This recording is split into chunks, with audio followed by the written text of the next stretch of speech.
They say the dead never truly leave us. They simply change the way they appear. Have you ever woken up from a dream that felt so real that for a brief moment you truly believed the person you lost had come back? Their voice still echoing, their smile still clear, the scent of their presence still hanging in the air. Then you wake up and realize they're gone.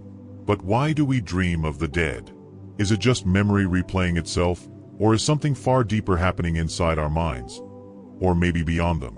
Welcome to LifeScope, the place where we explore the hidden corners of your mind, the secrets of the universe, and the strange beauty of being human. Stay with me till the end, because what you'll discover today might just change the way you think about dreams forever. Dreams happen mostly during REM sleep, that strange stage when your brain is more active than when you're awake, yet your body lies perfectly still.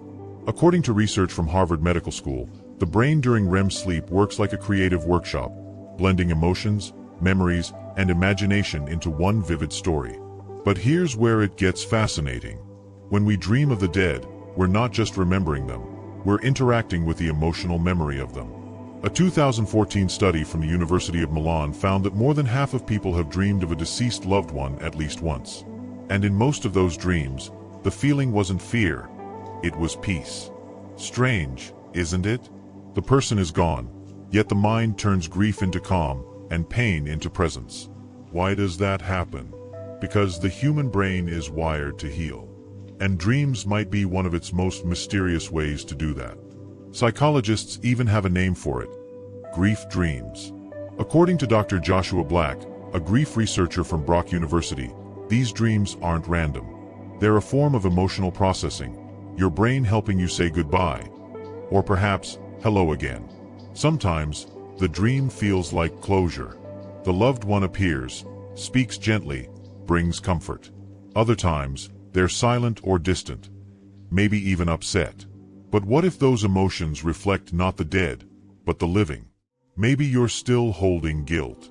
Maybe there were words left unsaid. And your mind, that quiet, patient healer, creates a scene where those feelings can finally breathe. Think of it as your subconscious writing a letter you were never able to send. That's not superstition. That's science meeting soul. The hippocampus, your brain's memory center, doesn't just store facts. It weaves experiences into meaning. When someone dies, those neural pathways don't vanish. They remain, sleeping, waiting. According to a 2019 study in Nature Neuroscience, even years later, the brain can reactivate dormant emotional circuits, especially during REM sleep.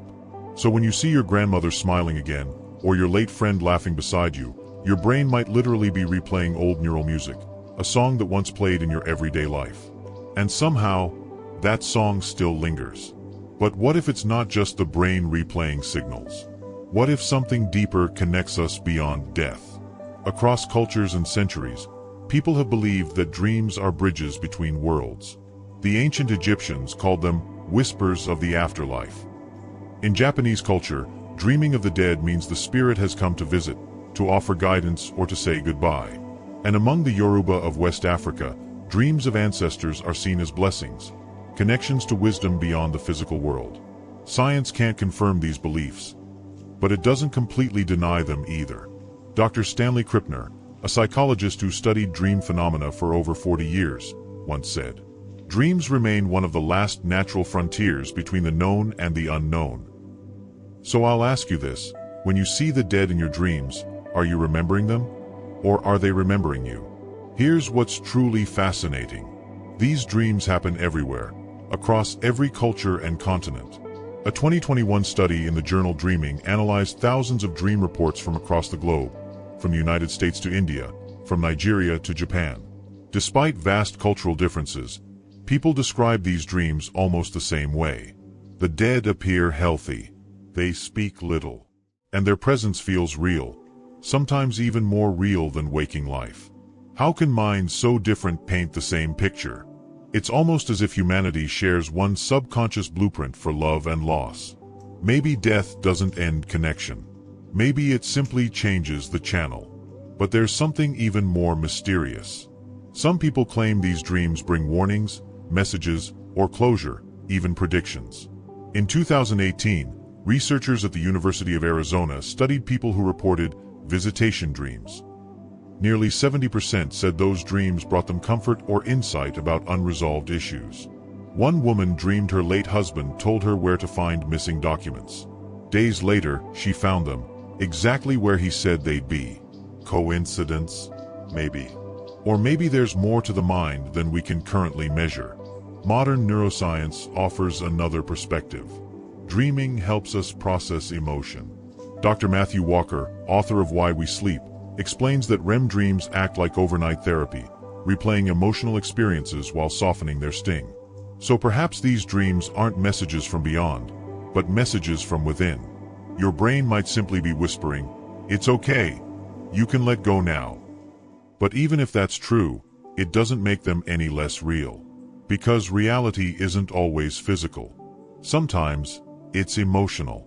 So what does this mean for you? If you dream of someone who's gone, don't be afraid. Don't dismiss it as just a dream. See it as a reflection of love, of healing. Your mind's quiet attempt to stitch together what was once torn apart. You can even keep a dream journal. Write down what you saw, what you felt, what they said. Over time, you'll start to see patterns. And those patterns might reveal what your heart still holds on to. Maybe, by writing them down, you're continuing a conversation between the past and the present. So now you know, dreaming of the dead isn't a curse. It isn't madness. It's the human mind doing what it does best, turning mystery into meaning. But let me leave you with a question. When you next see them in your dreams, will you wake up sad they're gone, or grateful they visited? Because maybe, just maybe, every dream of the dead is life reminding you that love never really dies. It just changes form. Have you ever dreamed of someone you've lost? What did they say to you? And do you believe it was your mind, or something beyond it?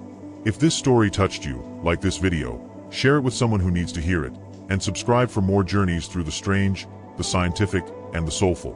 Because here at LifeScope, we don't just explain the world. We feel it.